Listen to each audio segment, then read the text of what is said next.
నమస్తే welcome to city news. AP రాజధానిగా అమరావతికి చట్టబద్ధత కల్పిస్తూ విభజన చట్టంలోని చేర్చాలని సీఎం చంద్రబాబు కేంద్ర హోంమంత్రి అమిత్ షాను కోరారు. అమరావతి పార్లమెంటు ద్వారా చట్టబద్ధత కల్పించడం వల్ల రాష్ట్రంలో మరింత వేగంగా అభివృద్ధి జరగడంతో పాటు రాష్ట్ర ప్రజల ఆశ నెరవేర్చినట్లవుతుందని విజ్ఞప్తి చేశారు. వచ్చే పార్లమెంట్ సమావేశాల్లో ఇందుకు సంబంధించిన బిల్లు ప్రవేశపెట్టి ఆమోదించాలని అడిగారు. ఢిల్లీ పర్యటనకు వెళ్లిన ఏపీ సీఎం చంద్రబాబు నిన్న రాత్రి కృష్ణమేనన్ మార్గ్లోని హోంమంత్రి అమిత్ షాతో భేటీ అయ్యారు. ఏపీ రాజధానిగా అమరావతి చట్టబద్ధత కల్పిస్తూ విభజన చట్టంలోని చేర్చాలని సీఎం చంద్రబాబు కేంద్ర హోంమంత్రి అమిత్ షాను కోరారు. అమరావతి పార్లమెంట్ ద్వారా చట్టబద్ధత కల్పించడం వల్ల రాష్ట్రంలో మరింత వేగంగా అభివృద్ధి జరగడంతో పాటు రాష్ట్ర ప్రజలు ఆశ నెరవేర్చినట్లవుతోందని విజ్ఞప్తి చేశారు. వచ్చే పార్లమెంట్ సమావేశాల్లో ఇందుకు సంబంధించిన బిల్లు ప్రవేశపెట్టి ఆమోదించాలని అడిగారు. కొత్తగా తీసుకొచ్చిన గ్రామీణోపాధి హామీ చట్టం కింద చేపట్టే పనులకు కేంద్ర రాష్ట్ర ప్రభుత్వాలు 60:40 నిష్పత్తిలో వాటా సమకూర్చాల్సి ఉంది. దీనిలో ఏపీకి ప్రత్యామ్నాయ వెసులుబాట్లు కల్పించాలని కోరారు. ఫిబ్రవరి 1న ప్రవేశపెట్టబోయే కేంద్ర బడ్జెట్లో ఏపీకి తగిన ప్రాధాన్యం ఇవ్వాలని కేంద్ర ఆర్థిక వ్యవహారాల కేబినెట్ కమిటీ సభ్యుడిగా ఉన్న అమిత్ షాకు చంద్రబాబు విజ్ఞప్తి చేశారు. రాష్ట్ర ఆర్థిక పరిస్థితులను వివరించి తగిన సహాయ సహకారాలు అందించాలని కోరారు. పరిపాలన అవసరాల దృష్ట్యా 2 కొత్త జిల్లాల ఏర్పాటు, రెవెన్యూ డివిజన్లో చేసిన మార్పు చేర్పుల గురించి అమిత్ షా దృష్టికి తీసుకెళ్లారు. గత ప్రభుత్వ హయాంలో ధ్వంసమైన మౌలిక వసతులను పునరుద్ధరించడానికి మూలధన వ్యయం కోసం తగిన ఆర్థిక వనరులు కల్పించాలి అన్నారు. రాష్ట్రంలో భారీ ప్రాజెక్టుల ఏర్పాటుకు కేంద్రం నుంచి ఆర్థిక సాయంతో పాటు వేగంగా అనుమతులివ్వాలన్నారు. పూర్వోదయ పథకం కింద రాష్ట్ర ప్రభుత్వం సమర్పించిన ప్రతిపాదనలకు త్వరగా ఆమోదముద్ర వేసి నిధులు విడుదల చేయించాలన్నారు. గిరిజన ప్రాంతమైన రంపచోడవరం కేంద్రంగా పోలవరం జిల్లాను ఏర్పాటు చేశామన్నారు. వామపక్ష ప్రభావితమై ఆ ప్రాంత అభివృద్ధికి హోంశాఖ పరంగా తగిన నిధులు ఇవ్వాలని కోరారు. పోలవరం, అమరావతి ప్రాజెక్టులకు సకాలంలో పూర్తి చేసేందుకు చేయూతనివ్వాలి అని చంద్రబాబు విజ్ఞప్తి చేశారు. విశాఖపట్నం పెట్టుబడుల సదస్సులో కుదుర్చుకున్న ఒప్పందాలకు అనుగుణంగా పరిశ్రమ ఏర్పాటుకు తీసుకుంటున్న చర్యలను అమిత్ షాకు వివరించారు. ఈ రోజే పోలవరం ప్రాజెక్టును సందర్శించి వచ్చానంటూ అక్కడి పనుల పురోగతి గురించి వివరించారు. భూమిని రక్షించుకుంటూ రైతుల ఆదాయం పెంచేలా ప్రణాళికలు రూపొందించాలి. విభిన్న జాతుల మొక్కలతో పండ్ల తోటలను సాగు చేయడం ద్వారా భూసారాన్ని, వాతావరణాన్ని రక్షించుకోవచ్చు అని డిప్యూటీ సీఎం పవన్ కళ్యాణ్ పేర్కొన్నారు. ఒకే పంటలో వివిధ జాతుల మొక్కలను పెంచి అంతర పంటల సాగు వైపు రైతులను ప్రోత్సహించాలని పిలుపునిచ్చారు. రాష్ట్ర సచివాలయంలో great green wall of AP 50 green cover ప్రాజెక్టుల టాస్క్ ఫోర్స్ ఏర్పాటుపై అటవీ, ఉద్యాన శాఖల ఉన్నతాధికారులతో ఉప ముఖ్యమంత్రి పవన్ కళ్యాణ్ చర్చించారు. గ్రీన్ కవర్లో ఉద్యాన శాఖ పాత్ర, జీవన వైవిధ్యం, పర్యావరణ పరిరక్షణ తదితర అంశాలపై అధికారులకు దిశానిర్దేశం చేశారు. అనంతరం పవన్ మాట్లాడుతూ 2047 నాటికి రాష్ట్రంలో 50 గ్రీన్ కవర్ సాధించే అంశాన్ని కూటమి ప్రభుత్వం ప్రతిష్టాత్మకంగా తీసుకుందని, ఇందుకోసం అన్ని శాఖలు అటవీ శాఖతో సమన్వయం కావాలన్నారు. భూమిని రక్షించుకుంటూ రైతుల ఆదాయం పెంచేలా ప్రణాళికలు రూపొందించాలని పవన్ కళ్యాణ్ సూచించారు. విభిన్న జాతుల మొక్కలతో పండ్ల తోటలను సాగు చేయడం ద్వారా భూసారాన్ని, వాతావరణాన్ని రక్షించుకోవచ్చన్నారు. గ్రీన్ కవర్ ఏర్పాటులో ఉద్యానవన శాఖ కీలక పాత్ర పోషించాలన్నారు. రైతులకు భూమికి ఉపయోగపడేలా ఉద్యాన పంటల సాగులో వైవిధ్యం తీసుకురావాలన్నారు. ఒకే పంటలో వివిధ జాతుల మొక్కలను పెంచి అంతర పంటలను ప్రోత్సహించాలన్నారు. సింథటిక్ మందుల వినియోగం తగ్గించేలా రైతులకు అవగాహన కల్పించాలని, దీనివల్ల భూమికి చేవ పెరుగుతుందని, అప్పుడే జీవ వైవిధ్యాన్ని రక్షించుకోవచ్చు అని పేర్కొన్నారు. ఏపీఎస్ ఆర్టీసీలో సమ్మె సైరన్ మోగనుంది. అద్దె పెంచాలంటూ అద్దె బస్సుల యజమానుల సంఘాలు డిమాండ్ చేస్తున్నాయి. నష్టాలు వస్తున్న దృష్ట్యా తమకు చెల్లించే అద్దె పెంచాలంటున్నారు. అద్దె పెంచకపోతే ఈ నెల 12వ తేదీ నుంచి రాష్ట్ర వ్యాప్తంగా ఆర్టీసీ అద్దె బస్సులను నిలిపివేయాలని నిర్ణయించారు. ఏపీఎస్ఆర్టీసీలో సమ్మె సైరన్ మోగనుంది. అద్దె పెంచాలంటూ అద్దె బస్సుల యజమానుల సంఘాలు డిమాండ్ చేస్తున్నాయి. నష్టాలు వస్తున్న దృష్ట్యా తమకు చెల్లించే అద్దె పెంచాలంటున్నారు. అద్దె పెంచకపోతే ఈ నెల 12వ తేదీ నుంచి రాష్ట్ర వ్యాప్తంగా ఆర్టీసీ అద్దె బస్సులను నిలిపివేయాలని నిర్ణయించారు. అదే అంశంపై గురువారం నాడు ఆర్టీసీ యాజమాన్యానికి అద్దె బస్సుల యజమానుల సంఘాలు సమ్మె నోటీసులు ఇచ్చేందుకు సిద్ధమయ్యారు. స్త్రీ శక్తి పథకం అమలుతో అధిక రద్దీ వల్ల తమపై అదనపు భారం పడుతోందని అద్దె బస్సుల యజమానులు చెబుతున్నారు. ఇంధన ఖర్చు పెరగడం, నిర్వహణ ఖర్చు సైతం పెరగడంతో ఇబ్బంది అవుతోందన్నారు. దీనిని దృష్టిలో పెట్టుకుని అద్దె పెంచాలని గత కొంతకాలంగా ఆర్టీసీ యాజమాన్యాన్ని అభ్యర్థిస్తున్నారు. వీరి అభ్యర్థనపై స్పందించిన ఆర్టీసీ యాజమాన్యం నెలకు అదనంగా 5,200 రూపాయలు ఇవ్వడానికి సిద్ధమైంది. ఈ మేరకు ఆదేశాలు జారీ చేసింది. అయితే స్వల్పంగా పెంచిన ఈ అద్దె బస్సుల యజమానుల సంఘం తీవ్ర అసంతృప్తి వ్యక్తం చేసింది. తమతో చర్చించి అద్దె మొత్తాన్ని మరింత పెంచాలని కోరుతూ సమ్మె నోటీసు ఇవ్వాలని నిర్ణయించారు. ప్రభుత్వ ప్రైవేట్ భాగస్వామ్య విధానంలో నడిచే ఆసుపత్రులు ప్రభుత్వ ఆధీనంలో ఉంటాయి కాబట్టి పేద రోగులకు వైద్య సేవలు ప్రభుత్వ కోటా సీట్ల విషయంలో ఎలాంటి ప్రభావం ఉండదని జాతీయ వైద్య commission chairman doctor Abhijat Chandrakant Seth స్పష్టం చేశారు. రోగులకు ఉచిత చికిత్సలు లేదా రాయితీతో కూడిన సేవలు యథావిధిగా అందుతాయన్నారు. పీపీపీ విధానం గుజరాత్ సహా పలు రాష్ట్రాల్లో ఇప్పటికే విజయవంతంగా అమలవుతుందని పేర్కొన్నారు. వైద్య విద్యను సామాన్యులకు చేరువ చేస్తూనే అంతర్జాతీయ ప్రమాణాలతో కూడిన విద్యను అందించడమే జాతీయ వైద్య కమిషన్ లక్ష్యమని commission chairman doctor Abhijit Chandrakant Seth తెలియజేశారు. డాక్టర్ ఎన్టీఆర్ హెల్త్ యూనివర్సిటీ ప్రాంగణంలోని సమావేశ మందిరంలో జాతీయ వైద్య commission chairman doctor Abhijit Chandrakant Seth, university vice chancellor doctor P చంద్రశేఖర్లతో కలిసి పాత్రికేయుల సమావేశంలో మాట్లాడుతూ వైద్య విద్యలో మారుతున్న కాలానికి అనుగుణంగా మార్పులు తీసుకువచ్చి సామాన్యులకు సైతం వైద్య విద్యను అందుబాటులోకి తీసుకొచ్చే లక్ష్యంతో ఎన్ఎంసీ పనిచేస్తుందన్నారు. మెడికల్ కాలేజీల అక్రిడిటేషన్ ప్రక్రియను సులభతరం చేస్తామని, కౌన్సిలింగ్లో జాప్యం జరగకుండా చర్యలు తీసుకుంటామని ఆయన హామీ ఇచ్చారు. వైద్య విద్యలో నాణ్యతను పెంచేందుకు క్లినికల్ రీసెర్చ్ను తప్పనిసరి చేయడంతో పాటు కొత్తగా పీహెచ్డీ స్పెషాలిటీ, సబ్ స్పెషాలిటీ కోర్సులను ప్రవేశపెట్టనున్నట్లు తెలియజేశారు. వైద్య విద్యలో artificial intelligence, digital health care, అత్యాధునిక సాంకేతికతను జోడించనున్నట్లు ఆయన పేర్కొన్నారు. కేవలం చికిత్సకే పరిమితం కాకుండా మానసిక ఆరోగ్యం, వ్యాధి నిరోధక ఆరోగ్య సంరక్షణపై విద్యార్థులకు అవగాహన కల్పిస్తామన్నారు. వైద్య కళాశాలల గుర్తింపు ప్రక్రియను సరళతరం చేయడం ద్వారా జాప్యాన్ని తగ్గించే విధంగా చర్యలు తీసుకుంటున్నామన్నారు.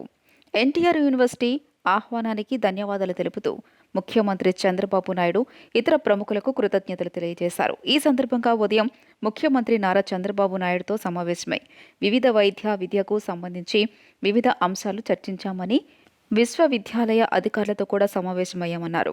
నేషనల్ మెడికల్ కమిషన్ తన విధి విధానాల్లో కొన్ని మార్పులు సవరణలు చేయవలసిన అవసరాన్ని గుర్తించిందన్నారు. వ్యాధులు రాకముందే తీసుకోవాల్సిన జాగ్రత్తలపై అవగాహన, విద్యార్థులు మరియు ప్రజల మానసిక శ్రేయస్సుపై దృష్టి సారించడం తదితర అంశాలను కమిషన్ దృష్టి సారించిందన్నారు. మెడికల్ ఎడ్యుకేషన్లో పీపీపీ మోడల్పై వివరిస్తూ ఇటీవల వైద్య విద్యలో కీలక మార్పులు చేస్తూ కొన్ని నిర్ణయాలు ఎన్ఎంసీ తీసుకుందన్నారు. గతంలో కేవలం లాభాపేక్ష లేని సెక్షన్ 8 కంపెనీలకు మాత్రమే మెడికల్ కాలేజీల ఏర్పాటుకు అనుమతి ఉండేదని ఇటీవల జరిగిన బోర్డు సమావేశంలో ఈ నిబంధనను తొలగించామన్నారు. Regarding this role of state and universities as a stakeholders to help the National Medical Commission is very, very important. And in fact, during interactions done today with all the stakeholders here at NTR universities, which also having all the state medical colleges, and we realized the need for amendments in our parameters. We need to ensure the ease of the accreditation processes, to avoid the delays in the counseling processes, to inform them about the new initiatives like preventive health care, self-well-being, mental health issues. We also need to,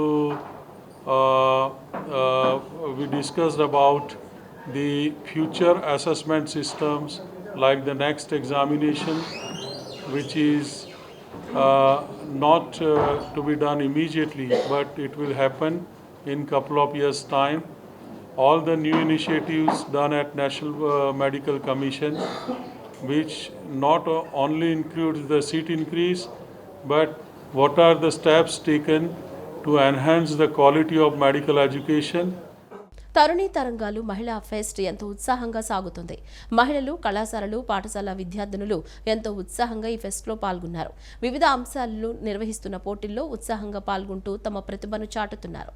మహిళలు, విద్యార్థినుల్లోని అపారమైన మేధస్సును, సృజనాత్మకతను వెలికితీసేందుకు తరుణీ తరంగాలు ఆధ్వర్యంలో విజయవాడ సిద్ధార్థ ఆడిటోరియంలో నిర్వహిస్తున్న 6వ మహిళా pest ఎంతో ఉత్సాహభరిత వాతావరణంలో జరుగుతోంది.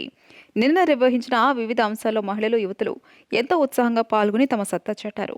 రెండో రోజు నేడు వ్యాసరచన, వక్తృత్వం, ఏకాంకిక, జానపద నృత్యాలు, కోలాటాలు ఇలా వివిధ అంశాల్లో పోటీలు జరిగాయి. విద్యార్థినులు ప్రదర్శించిన పలు జానపద నృత్యాలు ఉర్రూతలూగించాయి. మహిళలు ఇంటి పనులకే పరిమితం కాకుండా సమాజ నిర్మాణంలో మహిళలు కీలక పాత్ర పోషించాలన్నదే ఈ కార్యక్రమ ప్రధాన ఉద్దేశమని అధ్యక్షురాలు రావి శారద పేర్కొన్నారు. మహిళలకు, విద్యార్థినులకు పాటలు, వ్యాసరచన, చిత్రలేఖనం వంటి పోటీలు నిర్వహిస్తున్నామని చెప్పారు. నేడు జరగనున్న ముగింపు వేడుకల్లో కలెక్టర్ లక్ష్మీషా, ఐపీఎస్ అధికారి రాజశేఖర్, అమరావతి బాలోత్సవ్ అధ్యక్షులు రామరాజు పాల్గొని విజేతలకు బహుమతులు అందజేస్తారని వెల్లడించారు. ఈరోజు కూడా రెండో రోజు మిగతా కార్యక్రమాలు జానపద నృత్యం, అట్లాగే డ్రాయింగ్, పద్య పఠనం, వక్తృత్వం, ఏకాకింకలు ఇవన్నీ కూడా ఈరోజు జరగనున్నాయి. క్లోజింగ్ సెరమనీకి కలెక్టర్ గారు, మన లక్ష్మీసా గారు, కమిషనర్ రామచంద్ర గారు వస్తున్నారు. ఇంకా పుర ప్రముఖులు ఎందరో ఇచ్చేస్తున్నారు. మహిళలు ఎక్కువగా పాల్గొన్నారు ఈసారి. సాధారణంగా విద్యార్థులు పాల్గొంటారు. విద్యార్థులతో పాటు ఈసారి మహిళల సంఖ్య గణనీయంగా పెరిగింది. మేము కోరేది కూడా అదే. విద్యార్థులకి రకరకాల పోటీలు ఎప్పుడు జరుగుతూ ఉంటాయి ఎన్నో చోట్ల వాళ్ళ కాలేజెస్లో.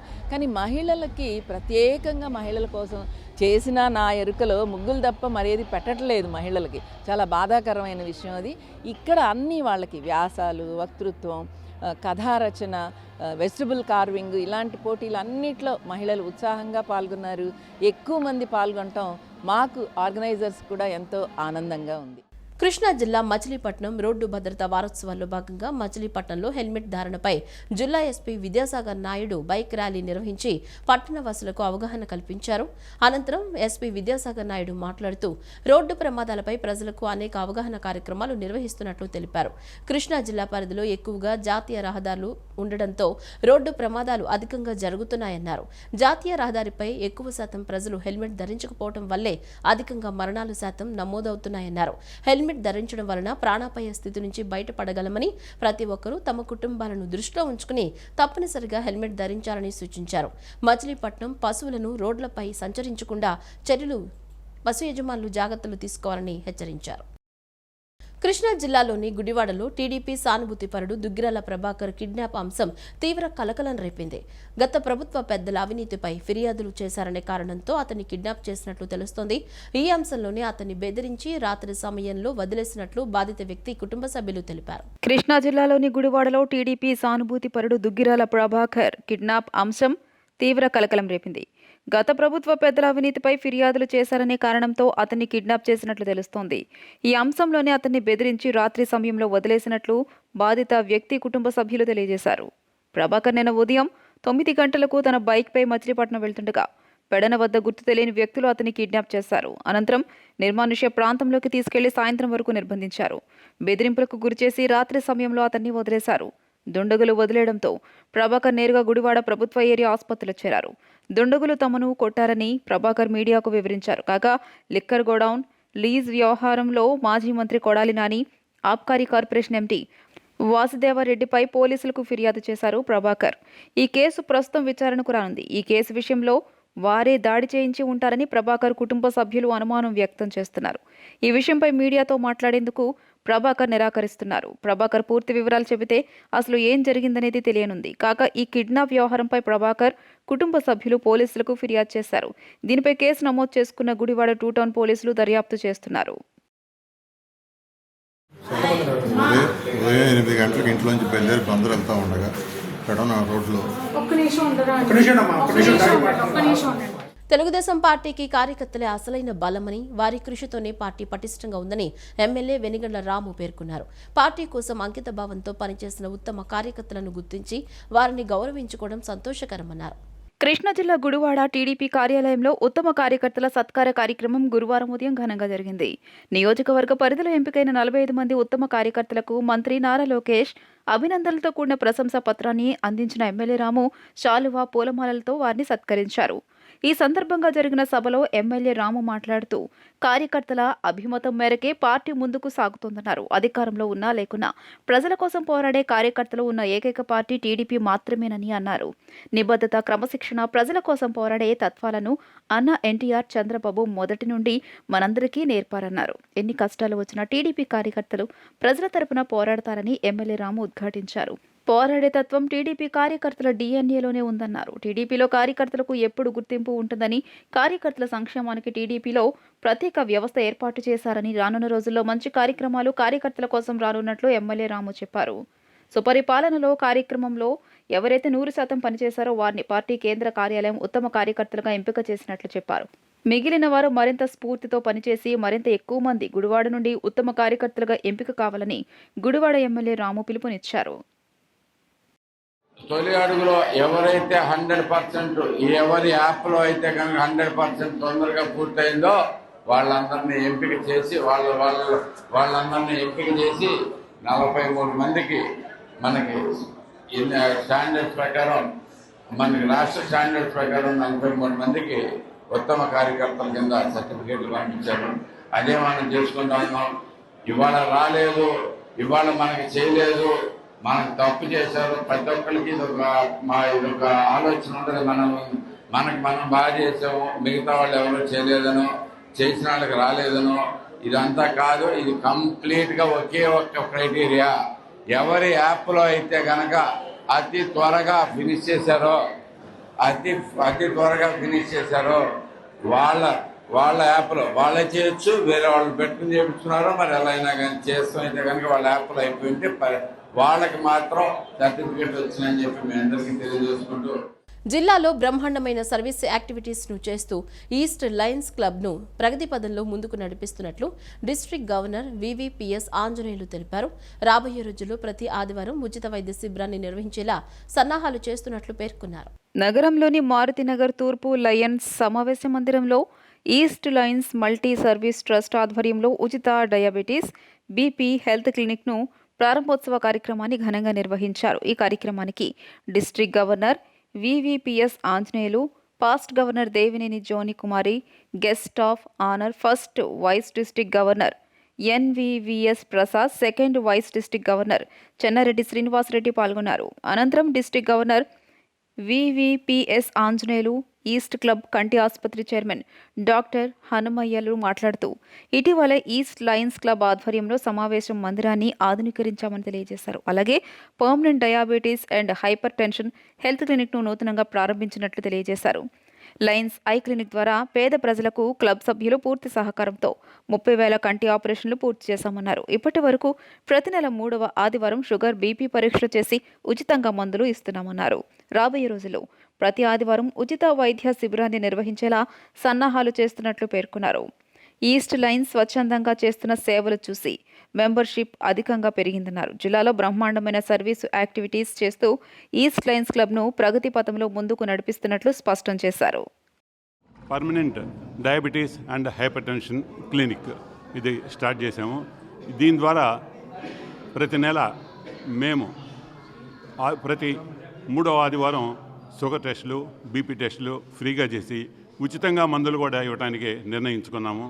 ముందు ఇప్పుడు వారానికి నెలకు ఒకసారి చేద్దాం అనుకుంటున్నాము. తర్వాత నెలకు 2 సార్లు, తర్వాత ప్రతి ఆదివారం కూడా చేసే ఏర్పాట్లు చేయడానికి మేము తయారై ఉన్నాము. నాతో పాటు మా డాక్టర్ సంఘవి గారు, తర్వాత మా క్లబ్ సభ్యులందరూ పూర్తి సహాయ సహకారాలను. Lions Club of East Club అనేది చాలా సీనియర్ క్లబ్ అండి. మనకి ఇండియాలోకి లైనిజం వచ్చిన తర్వాత దాన్ని బేస్ చేసుకుని ఈ యొక్క క్లబ్ వాళ్ళు ఈ పర్మనెంట్ ప్రాజెక్ట్ ఒక మంచి మీటింగ్ హాల్ కానీ, అలాగే పైన ఈ యొక్క ఐ ఆపరేషన్స్ చేయటం ఉచితంగా, ఏ రకంగా ₹1 కూడా తీసుకొని ఉచితంగా ఐ హాస్పిటల్లో రన్ చేయటం కానీ, అట్లాగే ఇప్పుడు మొన్న మధ్య ఈ యొక్క హాల్ అన్నీ కూడా రెనోవేషన్ చేయటం, తర్వాత ఇప్పుడు ఈ డయాబెటిక్ సంబంధించిన ఈ యొక్క పర్మనెంట్ ప్రాజెక్ట్ పెడతాం.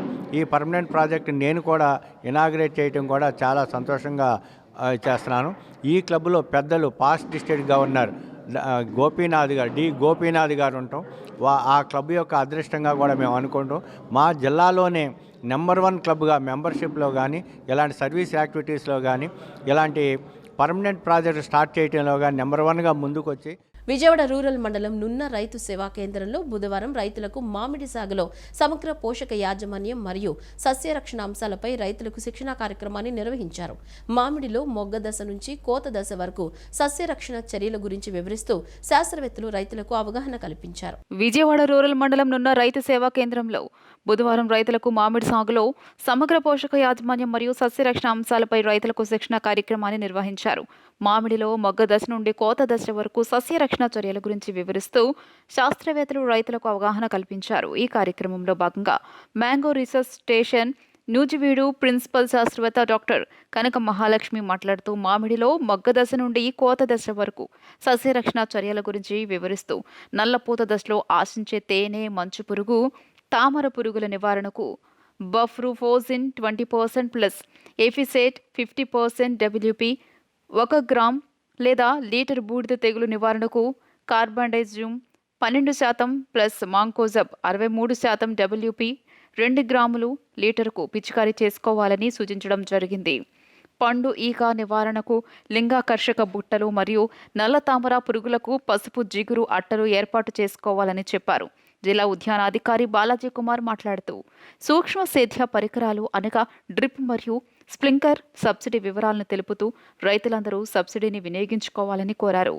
పొలం పిలుస్తుంది మరియు ఆత్మ ట్రైనింగ్ ప్రోగ్రాంలో భాగంగా జిల్లా వ్యవసాయ అధికారి విజయకుమారి మాట్లాడుతూ దాల్వా వరి పంటను వేసుకునే రైతులు త్వరగా నాట్లు వేసుకోవాలని, తగినంత మోతాదు మాత్రమే ఎరువులు వాడాలని మరియు 2వ పంట నమోదు ప్రారంభం అయింది కావున పంట వేసిన రైతులు రైతు సేవా కేంద్రం సిబ్బందిని సంప్రదించి పంట నమోదు చేయించుకోవాలని చెప్పడం జరిగింది. అనంతరం పామర్తి శ్రీనివాసరావు మామిడి తోటను సందర్శించడం జరిగింది. ఈ కార్యక్రమాల్లో మండల ఉద్యానాధికారి పరమేశ్వర్ రెడ్డి, మండల వ్యవసాయ అధికారి రఘురాం, ప్రజాప్రతినిధులు మరియు రైతులు పాల్గొనడం జరిగింది.